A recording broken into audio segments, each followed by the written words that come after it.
Have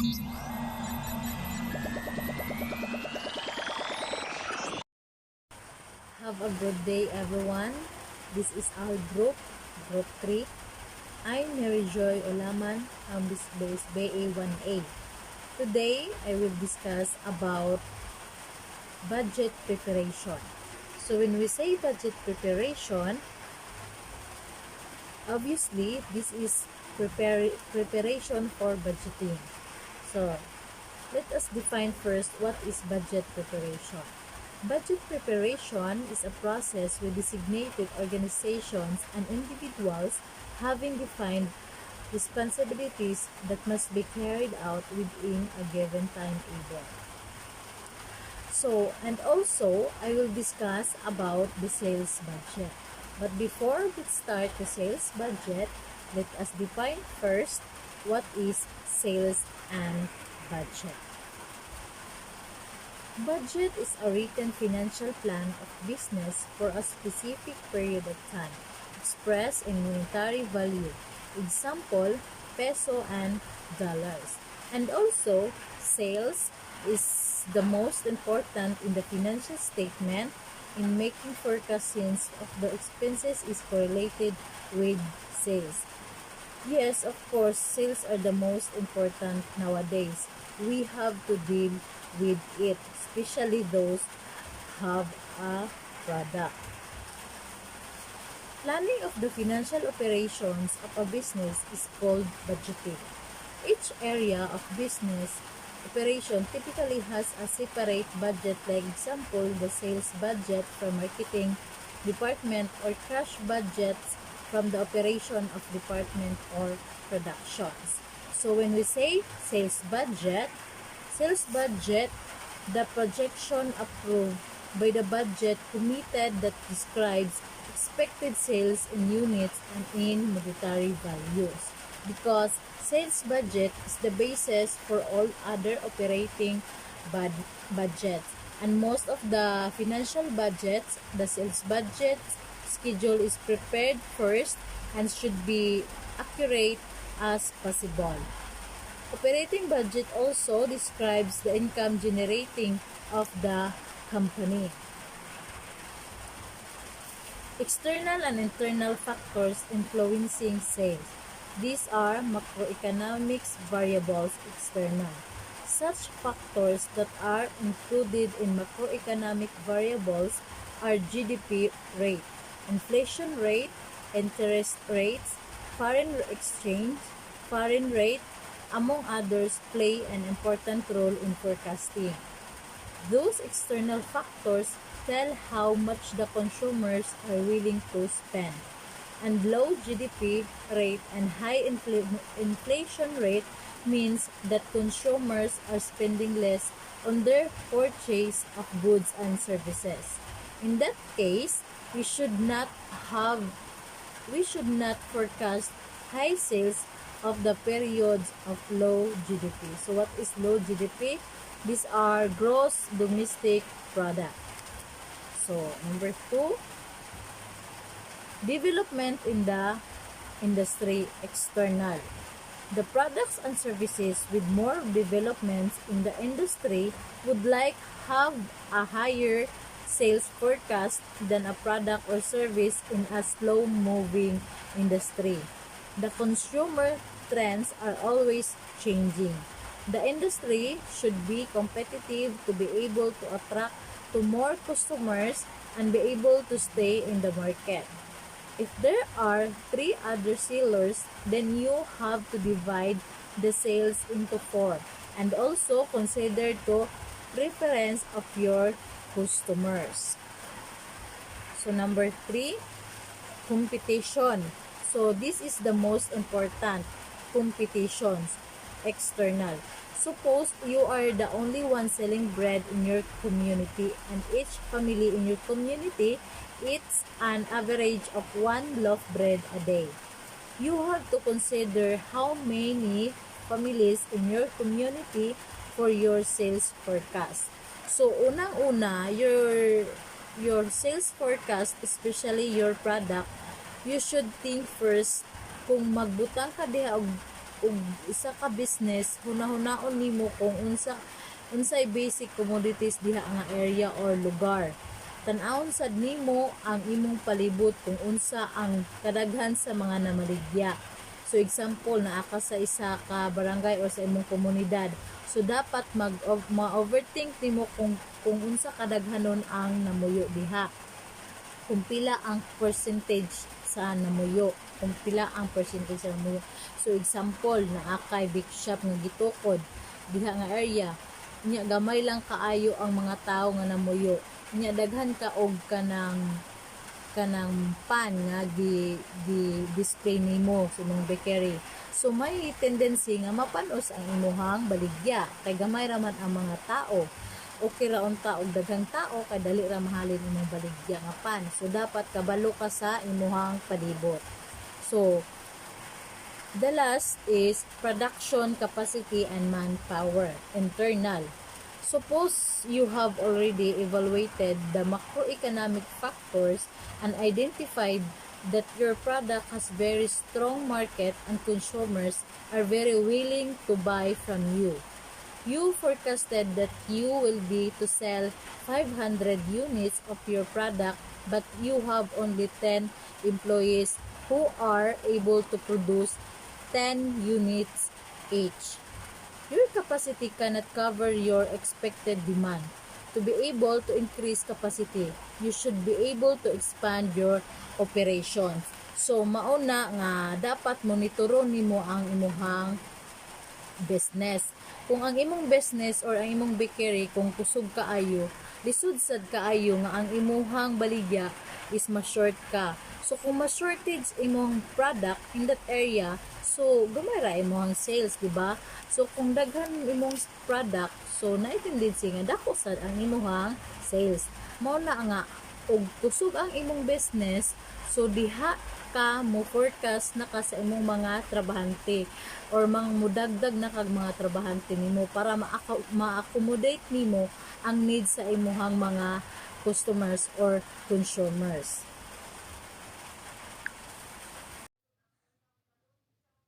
Good day everyone, my name is Michael Villafranca and my report is about production budget. The production budget calculates the number of units of products that must be manufactured and is derived from a combination of the sales forecast and the planned amount of finished goods inventory to have on hand, usually as safety stock to cover for unexpected increases in demand.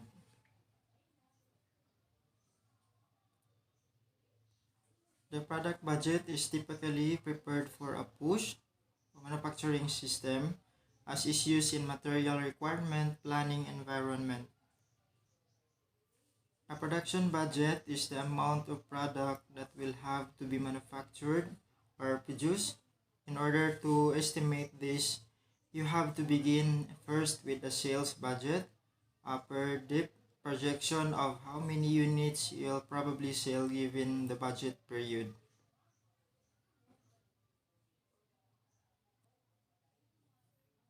In general, the budget includes all costs relating to the development, production, and post-production of a film. Thus, the budget includes, for example, cost acquiring the script, payments to talent, and production costs. There are mainly three types of components of production budget, which include direct material budget, direct labor budget, and the overhead cost. The first one is direct material budget. The direct materials budget calculates the materials that must be purchased by time period. In order to fulfill the requirements of the production budget, it is typically presented in either a monthly or quarterly form in the annual budget. Direct material is the physical items built into a product. For example, the direct materials for a baker include flour, eggs, yeast, sugar, oil, and water. The direct materials concept is used in cost accounting, where this cost is separately classified in several types of financial analysis. The next one is direct labor budget. The direct labor budget is used to calculate the number of labor hours that will be needed to produce the units itemized in the production budget. A more complex direct labor budget will calculate not only the total number of hours needed, but it will also break down this information by labor category. Direct labor includes all employees responsible for producing a company's products or services.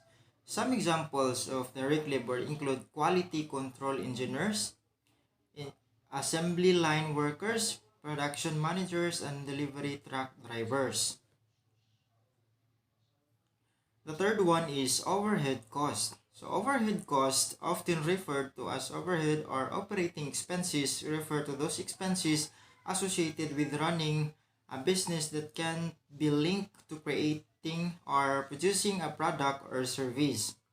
There are the expenses that business incurs to stay in business regardless of its success level. Overhead includes the fixed, variable, or semi-variable expenses that are not directly involved with a company's product. Examples of overhead include rent, administrative costs, or employee salaries. By the way, my name is Mr. Villafranca Maiko, and I am reporting about the production budget.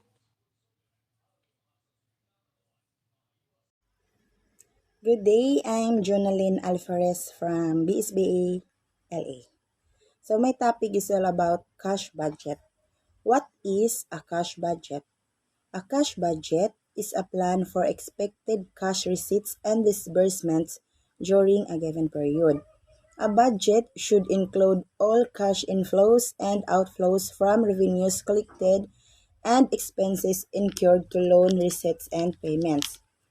Businesses will develop cash budgets after making sales, purchases, and expenses, using this information to create balance sheets and accurately assess the amount of cash that comes and goes during a set budget period. So, what is the purpose of the cash budget? The primary purpose of a cash budget is to provide businesses with a status of their cash position so they can determine cash shortages or whether there is an excess of cash. Cash budgets detail all ingoings and outgoings for the specific period, whether that's weekly, monthly, quarterly, or annually. How a cash budget is prepared. So in preparing a budget, you first need to define three criteria. First, the period of time you wish to cover. Second, estimated sales and expenses. And last, a desired cash position. This will help outline the budget scope and get a greater understanding of your estimated cash balance over the budget period you're looking at. Okay? Why cash budget is important? So, a cash budget is necessary to assess whether a company will have enough cash to continue operations. If a company does not have enough liquidity to operate, it must raise more capital by issuing stock or taking on more debt. So, all the cash budgets followed the same formula. Okay, first is of course, the opening cash balance plus the cash inflows or the income. Then, less the cash outflows or the expenses. So, equals the closing cash balance. Okay, here is the example of cash budget and formula. For example, we have an opening cash balance of $25,000. Then, we add the cash inflows. The cash sales, which is 5,000. Collection from customers, 50,000. Sales of fixed assets is 30,000. So, our total cash inflows is 85,000. Okay? Opening cash balance 25,000 plus our total cash inflows 85,000. So our total available cash now is 110,000. So let us now less the cash outflows or the expenses. So the raw materials, for example, is 15,000. Direct labor, 10,000. Then the printing expense, 2,000. Selling expense, 5,000. The repair and maintenance is 5,000. Then the purchase of equipment is 20,000. So our total cash outflows is 57,000. Then, so the total available cash, 110,000 less the expenses or the cash outflows, 57,000. Our net cash flow or our ending cash balance now is $53,000. So that's the how to get our cash budget. That's all. Thank you. Have a good day, everyone. My name is Ruan Sagario Ilon from DSBE 1LA. The topic that I'm going to tackle is all about projected financial statements, on how to prepare projected financial statements. So, what are projected financial statements? Projected financial statements incorporate current trends and expectations to arrive at a financial picture that management believes it can attain as of a future date. At the minimum, projected financial statements will show a summary level income statement and balance sheet. This information is typically derived from a revenue trend line as well as expense percentage that are based on the current proportions of expenses to revenues. Best practices for projected financial statements. A better set of projected financial statements will incorporate the following features: a statement of cash flows, expense projections that include step costs for major points at which revenues increase or decline, consideration of the pace at which the business can reasonably grow based on its priority history, consideration of the corporate bottleneck operation on the ability to grow, the ability of the business to attract the funding needed in order to accomplish the financial results stated in the plan. So here are the steps to create your financial projections for your startup when you start a business. Number 1, project your spending and sales. As you develop your business plan, list the key expenditures you will need to make to get your company off the ground and your subsequent costs to operate. Number 2, create financial projections. Plug your expenses and revenues into a cash flow projection that shows monthly inflows and outflows of money for the first 12 months of operations. For the second year, you can make quarterly or yearly projections. Number 3, determine your financial needs. Your financial projections will help you see if your business plans are realistic, whether you'll have any shortfalls, and what financing you may need. And number 4, use the projections for planning. It can be useful to include various scenarios, most likely optimistic and pessimistic, for each projection in order to help you foresee the financial impacts of each one. Your projections can also help you analyze the impact of different strategies for your new business. Number 5, plan for contingencies. What would you do if an unexpected event threw off your projections? It's a good idea to do some contingency planning ahead of time. Also consider setting aside a cash reserve just in case. And last is number 6, monitor. As your business starts operations, compare your projections against actual results to check if you're on target or need to make changes. Monitoring helps you learn about your company's cash flow cycle and spot looming shortfalls early on, when they're usually easier to address. That's all. Thank you.